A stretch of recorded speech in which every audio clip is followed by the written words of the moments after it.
नमस्कार, जय हिंद दोस्तों। स्वागत है आपका एक नए वीडियो में। Welcome to Learn Smart Edu channel. मेरा नाम है अंशुमन सरकार। दोस्तों, बांग्लादेश की जो इंतरिम सरकार है हेडेड बाय मोहम्मद यूनिस, वो अभी बांग्लादेश में एक यूएस स्टेट डिपार्टमेंट का मोस्ट वांटेड जो है आदमी है, उसको छोड़ने की फिराक में है। दोस्तों, आगे बढ़ने से पहले अगर आप लोगों ने चैनल को सब्सक्राइब नहीं किया है तो चैनल को सब्सक्राइब कीजिए और नोटिफिकेशन बेल आइकन पे क्लिक कीजिए, जैसे कि तुरंत अगला वीडियो आए तो आपको नोटिफिकेशन मिल जाए। और वीडियो को अंत तक देखिए, और वीडियो अगर अच्छा लगे तो वीडियो को लाइक ज़रूर कीजिए। तो दोस्तों, मोहम्मद यूनिस साहब जो है वो कैसे इंटरिम गवर्नमेंट के हेड बने? वो बने जिहादी जो एलिमेंट्स है बांग्लादेश के भीतर, उन्होंने एक रिवोल्यूशन करा बैक्ड बाई जो जिहादी तत्व। तो उन लोगों ने फिर मोहम्मद यूनिस साहब को इंटरिम हेड बनाया, और उनका बैकिंग और कौन कर रहा था? उनका बैकिंग कर रहा था डीप स्टेट मतलब जॉर्ज सोरोस, बिल क्लिंटन, फिर बराक ओबामा और जो बाइडन। ये सारे अमेरिका के बैकिंग के साथ, जिहादी एलिमेंट्स के बैकिंग के साथ वो बने। अब क्या है, अब एक मोस्ट वांटेड जो आदमी है उसका नाम है सैयद ज़ियाउल हक। ये एक संगठन है, टेरर आउटफिट है, बांग्लादेश के भीतर ऑपरेट करता है। उसका नाम है अंसर अल इस्लाम। इस संगठन का जो है अल कायदा के साथ बहुत अच्छे लिंक्स हैं। तो ये आदमी इसका जो है, इसके ऑलरेडी इसकी मौत की सज़ा हो चुकी है। मौत की सज़ा हुई है, ट्रायल हुआ है इन एब्सेंसिया। वो अभी भी फरार है। बांग्लादेश की सरकार ने फरार डिक्लेयर किया हुआ है, उसके ऊपर उसका डेथ सेंटेंस हुआ है, ये आप लोग याद रखिए। और इसकी डेथ सेंटेंस क्यों हुआ है? क्योंकि ना उसने अमेरिकन सिटीजन्स के ऊपर अटैक किया था और एक की जान ली थी। उस अटैक में एक की जान गई थी, और दूसरा जो है वो इंजर्ड हुई थी। तो बेसिकली बांग्लादेश के एक ब्लॉगर थे, नामी ब्लॉगर, जो कि यूएस सिटीजन थे, अभिजीत रॉय, और उनकी जो पत्नी रफीदा अहमद बोनिया। ये लोग एक्चुअली बांग्लादेश बॉर्न है लेकिन यूएस सिटीजन से। वो एक्चुअली बांग्लादेश आए थे और उनका इसने ऑर्केस्ट्रेट किया था इनके कत्ल में। तो इसका हाथ था, he was one of the main conspirators for the killing of this particular blogger. तो उसके ऊपर दिसंबर 2021 में यूएस स्टेट डिपार्टमेंट के वेबसाइट में है पब्लिश्ड कि दिसंबर 2021 में $5 मिलियन का उसके ऊपर बाउंटी है, रिवॉर्ड है, कि इसके नाम पे अगर इसके बारे में कोई खबर देता है तो उसको $5 मिलियन दिया जाएगा। तो मैं थोड़ा कोट कर देता हूँ, यूएस स्टेट डिपार्टमेंट में ने क्या कहा है। The secretary of state, US का secretary of state has authorised a reward of up to $5 million for information leading to the arrest और conviction in any country of anyone involved in the murder of Roy and attack on Ahmed, मतलब उनकी पत्नी। आगे चल के कहा गया है जो है द रिमेनिंग ऑन February 26, वो जो डिटेल उनकी कहानी कैसे उनको कत्ल किया गया था। तो उसमें total of 6 individuals were charge, tried and convicted in Bangladesh. 2 of the convicted and conspirators, Syed Ziaul Haq aka AKA major Zia, और एक है Akram Hussain, were tried in absentia and remain at large. तो 20 लाख टाका का भी रिवॉर्ड है उनके ऊपर से ये $5 मिलियन का रिवॉर्ड है। तो इतना खतरनाक आदमी है। अब इसको छोड़ा जाएगा। ये जो है, ये यूनिस सरकार अभी इसके बारे में सोच रही है। अब ये सैयद ज़ियाउल हक है कौन? ये ज़ियाउल हक क्या करता भी है और इसने क्या किया था? तो बेसिकली क्या है, बांग्लादेश में 2012 में एक कू अटेम्प्ट हुआ था तख्ता पलट के लिए। शेख हसीना तब प्राइम मिनिस्टर हुआ करती थी। तो उस वक्त देखिए, बांग्लादेश के जो आर्मी है उसके भीतर जो है रेडिकल इस्लामिस्ट जो टेंडेंसी वाले लोग, जो जिनके व्यू रखते हैं, बहुत ही हैं उसमें भरे पड़े हैं जो जिहादी माइंडसेट के जो लोग आर्मी के भीतर मैं बता रहा हूँ। और ये हुआ कैसे, देखिए ये रज़ाकार जो थे, जब बांग्लादेश में लिबरेशन वॉर फाइट कर रहा था और भारत ने मदद की थी 1971 में, तब रज़ाकार हुआ करते थे। तो रज़ाकार जो थे वो कौन थे, वो लोग पाकिस्तानी आर्मी को सपोर्ट करते थे। ये बंगाली जो फाइट कर रहे थे, बंगाली जो है थे पॉपुलेशन जो फाइट कर रही थी पाकिस्तान, वेस्ट पाकिस्तान अलग होने के लिए पाकिस्तान से, उनके अगेंस्ट रज़ाकार थे। तो यही रज़ाकार क्या है, अभी बांग्लादेश आर्मी के भीतर भी है।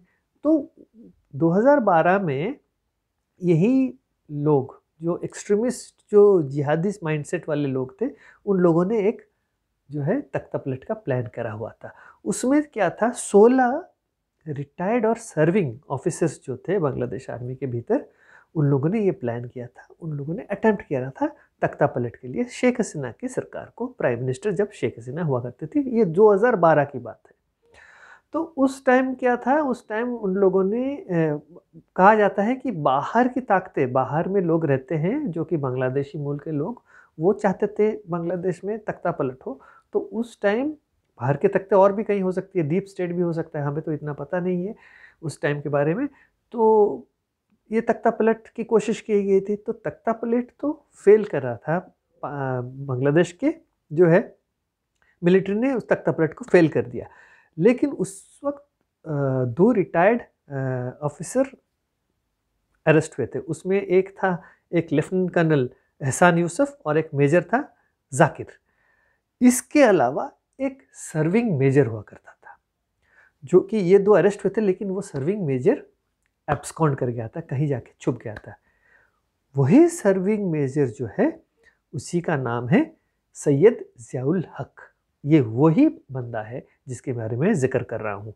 और आगे चल के इसने वो अंसर अल जो इस्लाम जो टेरर आउटफिट है, उसमें वो शामिल हुआ था और उसको तो आर्मी से निकाल दिया गया था। लेकिन he is popularly known as major Zia. Terrorist group में वो बहुत पॉपुलर है इस नाम से। अब ये क्या हुआ, ये जब एब्सकॉन्ड कर गया, वो गया कहाँ? तो उसने क्या किया, वो 2013 में पाकिस्तान भाग गया। पाकिस्तान के आईएसआई ने उसे पनाह दी और वो पाकिस्तान में रहा। तो अब हम आते हैं आज के डेट में, 2024 में क्या हुआ, फिर से तख्ता पलट हो गया। और इस बार तख्ता पलट की कोशिश की गई और तख्ता पलट हुआ और सक्सेसफुल हुआ। और मोहम्मद यूनिस जो है, यही जिहादी एलिमेंट्स की बैकिंग से वो इंटरिम सरकार की हेड बन गए। अब ये जो वो आने के बाद, देखिए वो आने के बाद क्या क्या हुआ है, उन्होंने अपने जो ऊपर जो केसेस थे उनको उन्होंने खारिज कर दिया, मतलब केसेस वापस ले लिया। जेल से टेरर आउटफिट्स को निकाल भेजा, जिन्होंने निकाला भी उनकी मदद करी इनडायरेक्टली। उसके अलावा उन्होंने और एक चीज़ कहा कि पाकिस्तान से जो बांग्लादेश आने वाले हैं उनका कोई बैकग्राउंड स्क्रीनिंग नहीं होगा। तो ये जो है मेजर जो था ज़ियाउल हक, सैयद ज़ियाउल हक, ये क्या हुआ, ये पाकिस्तानी पासपोर्ट लेके बांग्लादेश में दाखिल हुआ। ये आया है करीबन अक्टूबर-नवंबर के महीने में। एक्चुअली में वो बार बार आता जाता था कई नामों से, क्यों ना पाकिस्तान के आईएसआई के पनाह में था, तो कई तरह के वो अपना जो हुलिया बदल के कई नामों के पासपोर्ट, पाकिस्तानी पासपोर्ट से वो बांग्लादेश आता जाता रहता था। लेकिन इस बार वो आया, एकदम चौड़ा होके आया अपने आप को। आने के बाद उसने क्या किया, उसने एक फॉर्मली एक दिसंबर 29, 2024, एक हफ्ते पहले उसने अप्लाई करी है फॉर्मली इंटरिम सरकार को बांग्लादेश में कि मुझे सारे जो मेरे अगेंस्ट में जो सारे चार्जेस हैं, मुझे मेरे ऊपर डेथ सेंटेंस है, तो मुझे इन सारे चार्जेस मेरे ऊपर से वापस लिया जाए और मुझे छोड़ दिया जाए।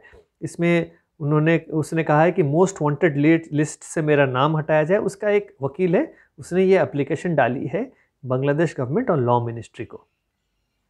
तो अब ये देखिए, इसको 3 केसेस में उसको मौत की सज़ा हुई है और 4 जो है केसेस अभी भी ट्रायल स्टेज में है।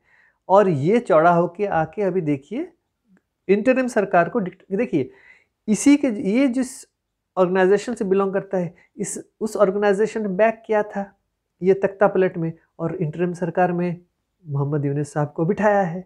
तो मोहम्मद यूनुस साहब का जो है कुछ फ़र्ज़ बनता है ना, इनको भी जो है रिवॉर्ड करने के लिए, कि ना उनको इतना बड़ा ओहदा दिया है उन लोगों ने, तो उसके अवज़ में तो कुछ करना पड़ेगा इनके लिए। तो ये है।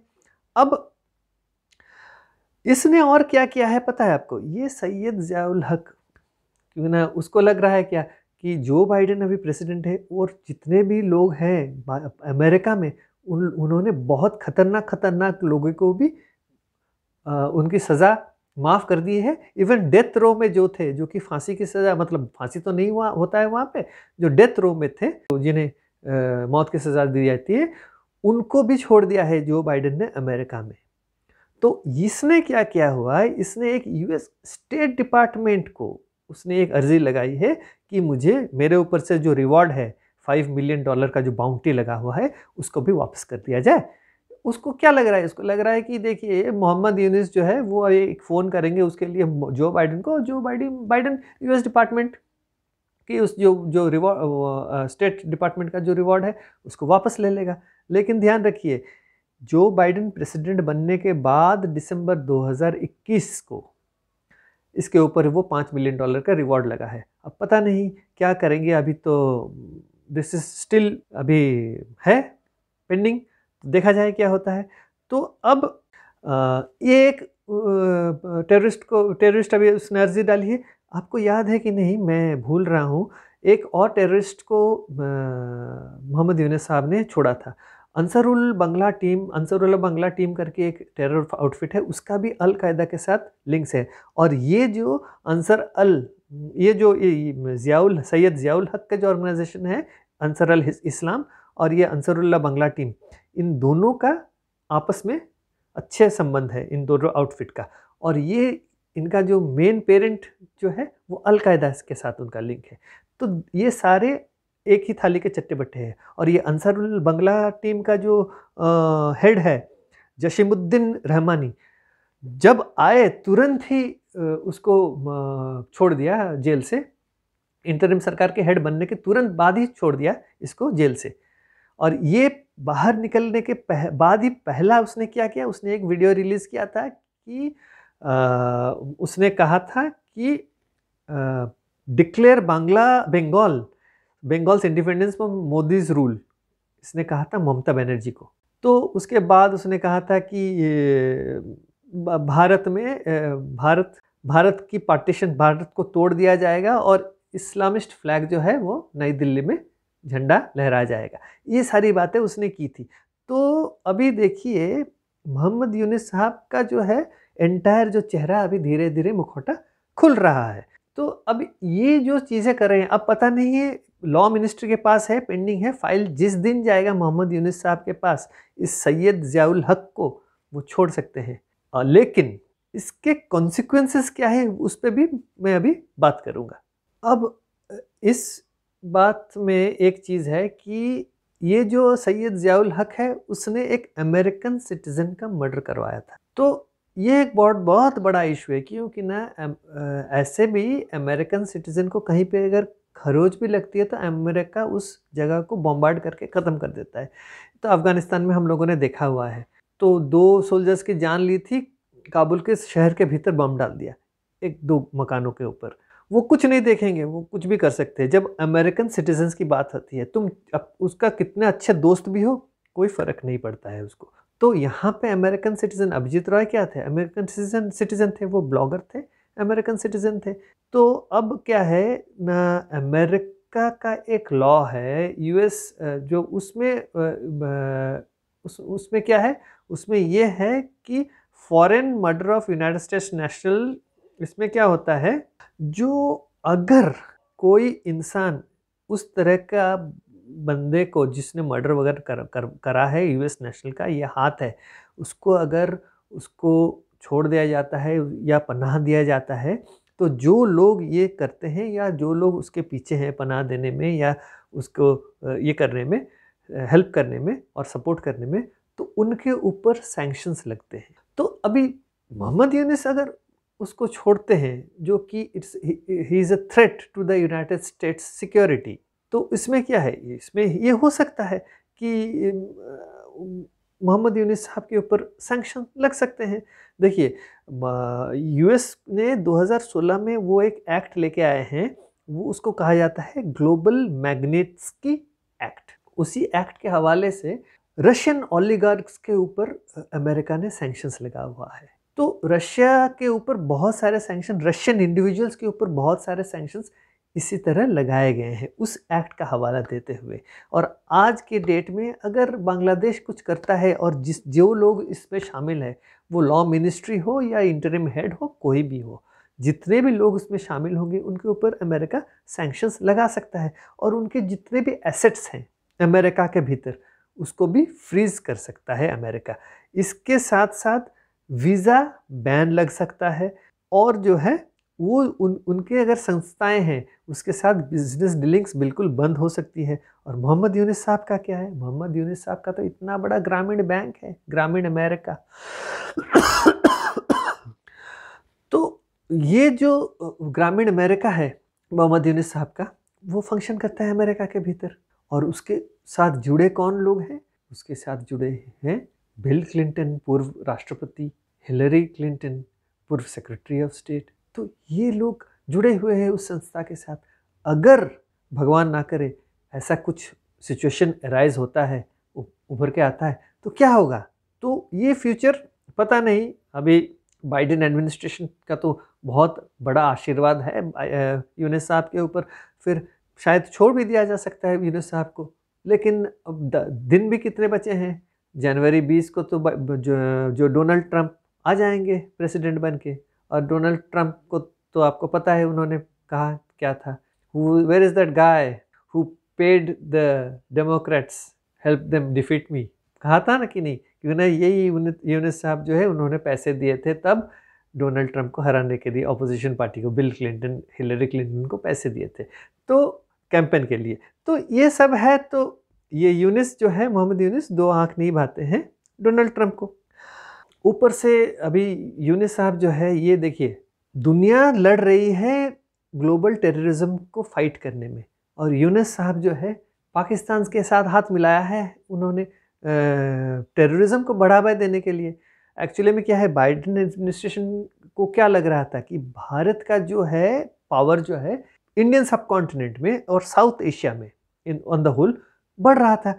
नरेंद्र मोदी की सरकार की जो पावर बढ़ रही, तो अब जो है, अब बाइडेन एडमिनिस्ट्रेशन ने क्या किया है, यूनुस को बिठाया इधर, वहाँ पे पाकिस्तान का इस्तेमाल कर रहा है। अब पाकिस्तान और बांग्लादेश मिले हुए हैं। इससे क्या होगा कि भारत की जो परिस्थिति है, अब भारत को कैसे डिस्टेबलाइज किया जाए, इससे भारत पावरफुल एक पावर सेंटर बन के खड़ा ना हो सके ग्लोबल साउथ में। ये है अमेरिका का जो है, मतलब बाइडेन एडमिनिस्ट्रेशन का जो है लक्ष्य है।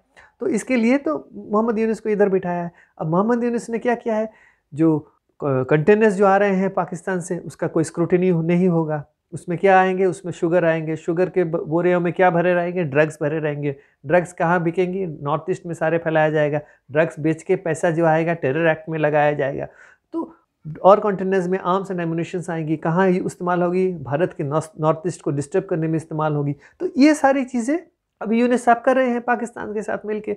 तो बहुत सारे अभी प्रश्न चिन्ह आके खड़े हुए हैं कि मोहम्मद यूनुस एक्चुअली में इनका एजेंडा क्या है। और ऊपर से अभी जो है, अभी सुनने में आया है कि अभी वो पॉलिटिकल पार्टी बना के फ्लोट करेंगे, उसके बाद वो इलेक्शंस में खड़े होकर प्राइम मिनिस्टर बनेंगे। ये भी अभी खबर, उड़ती हुई खबर आ रही है बांग्लादेश के भीतर से। अब बांग्लादेश नेशनलिस्ट पार्टी को वो कैसे ख़त्म करेंगे उसके बारे में अभी वो सोच रहे हैं। तो अब क्या है, अब इस परिस्थिति में अभी भारत भी जो है मोहम्मद यूनुस के ये जो ये जो कर रहे हैं, ये जो टेरर आउटफिट्स के साथ जो उनका सांठ-गांठ है, इन सारी चीज़ों पे एकदम से नज़र गाड़ी बैठी हुई है। भारत अभी देख रही है, क्यों ना, उनका जो मिलिट्री आर्मी है उसमें भी अभी लग रहा है कि उसमें भी थोड़ा बहुत रिफ्ट है। आर्मी के भीतर भी रिफ्ट है, ऊपर से अभी अभी खालिदा जिया जो गई हैं, जा रही है लंदन अपने ट्रीटमेंट के लिए, उससे पहले आर्मी चीफ और उनकी पत्नी वो गए थे खालिदा जिया से मिलने, उनके रेसिडेंस अभी 2-3 दिन पहले गए थे। देखिए, प्राइवेट एक एक्स प्राइम मिनिस्टर को मिलने जा सकता है कोई एक बंदा, इसमें कोई हर्ज नहीं है, लेकिन इसमें इसके पीछे का पॉलिटिक्स क्या है हमें नहीं पता है, क्योंकि ना जब परिस्थितियां ही इतनी जटिल है बांग्लादेश के भीतर, तो कुछ ऐसे पता नहीं है। तो अभी ऊपर से मोहम्मद यूनिस चाहते हैं कि इस तरह के जो टेरर आउटफिट्स हैं जितनी जल्दी बांग्लादेश में उभर के आए, तो वो उनके जो जीतने के आसार है और प्राइम मिनिस्टर बनने के आसार है बांग्लादेश के भीतर, वो और भी ब्राइट हो जाएगा। तो यही सब माहौल है अभी बांग्लादेश के भीतर, और मोहम्मद यूनिस इन सब मामलों में अभी बहुत व्यस्त है, इसीलिए ना वो एडमिनिस्ट्रेशन कर रहे हैं, उनको तो एडमिनिस्ट्रेशन ऐसे भी आता नहीं है, ना बांग्लादेश की कोई इकोनॉमिक प्रोग्रेस हो या ओवरऑल प्रोग्रेस हो, कुछ नहीं है। देखिए बांग्लादेश अभी उन्होंने क्या किया, 50 जजेस आ रहे थे भारत में ट्रेनिंग लेने थे, बांग्लादेश के जो लोअर कोर्ट के जजेस, उनको ट्रेनिंग लेना था। उन्होंने क्या किया, उन्होंने कहा गवर्नमेंट को कि हाँ अप्रूवल दे दो, लेकिन सुप्रीम कोर्ट से क्या कहा, सुप्रीम कोर्ट उनका अपॉइंटेड एक चीफ जस्टिस है, उसको कहा कि बंद कर दो, ऑर्डर कर दो कि वो लोग नहीं जा सकते हैं। तो अभी कोर्ट ने बंद कर दिया, तो अब क्या बोलेंगे, हमने तो दिया था अप्रूवल, अब कोर्ट ने मना कर दिया, हम क्या कर सकते हैं। ये वही इंसान है, देखिए इसका चेहरा देखिए, आप लोगों ने ओसामा बिन लादेन का चेहरा देखा होगा, कितना भोला भाला मासूम सा चेहरा था, बेचारा कुछ ऐसे मतलब कुछ नहीं करता, एक मक्खी को भी नहीं मार सकता, उस तरह का चेहरा था। लेकिन उसके पीछे जो दिमाग था, उसने 9/11 कर दिया था ना यूनाइटेड स्टेट्स में।